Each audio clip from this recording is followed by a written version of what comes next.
How will you use your gifts? What choices will you make? Will inertia be your guide, or will you follow your passions?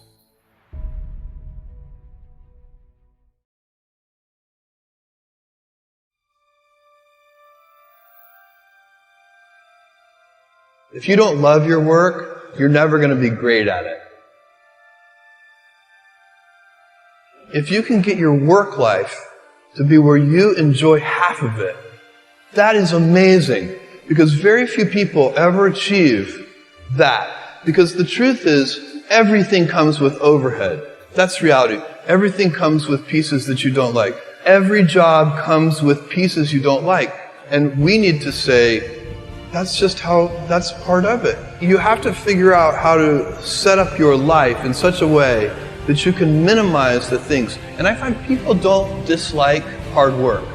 What people dislike is being out of control. Like, they can't control their life. They can't control their environment. This happens to me when I get overscheduled. I hate being overscheduled. I want some time to be able to think and free myself. We all have the same amount of time in the world.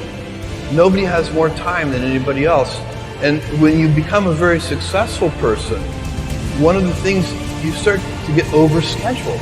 If you don't love your work, you're never going to be great at it. The other thing I would suggest to any young person, even before they start their career, is to really think about their choices. Because I find young people, and when I was young, I made this mistake too. You can get very fixed on your gifts. So everybody has gifts. You know, you have gifts and you have things that you didn't get gifted. Maybe you're extremely beautiful. Maybe you're extremely good at mathematics. There are a lot of things that you can be given. But those things can confuse you because they're not the things that construct your life. It's your choices that construct your life, not your gifts. You can celebrate your gifts. Be proud of them. Be happy of them. Actually, don't be proud of them. Be celebratory of them. But you can't be proud because they're gifts. They were given to you. You didn't earn them. You can only be proud of the things you earn. And so, as I got older, I started to realize I wasn't proud of my gifts. I was always good at school. School was always easy for me. And I was always proud that I was a great student.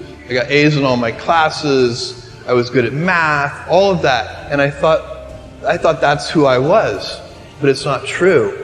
Those are the things that are gifts. What was hard for me is deciding to work hard, deciding to use my gifts in certain ways, to challenge myself, to do things that I didn't think I could do, to put myself in uncomfortable situations. You can choose a life of ease and comfort, or you can choose a life of service and adventure.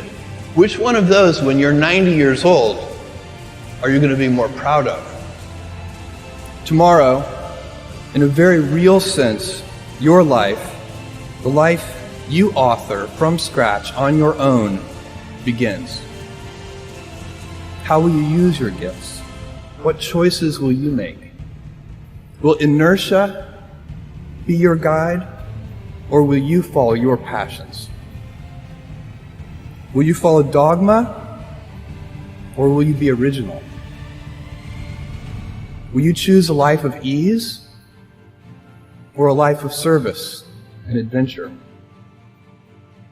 Will you wilt under criticism, or will you follow your convictions?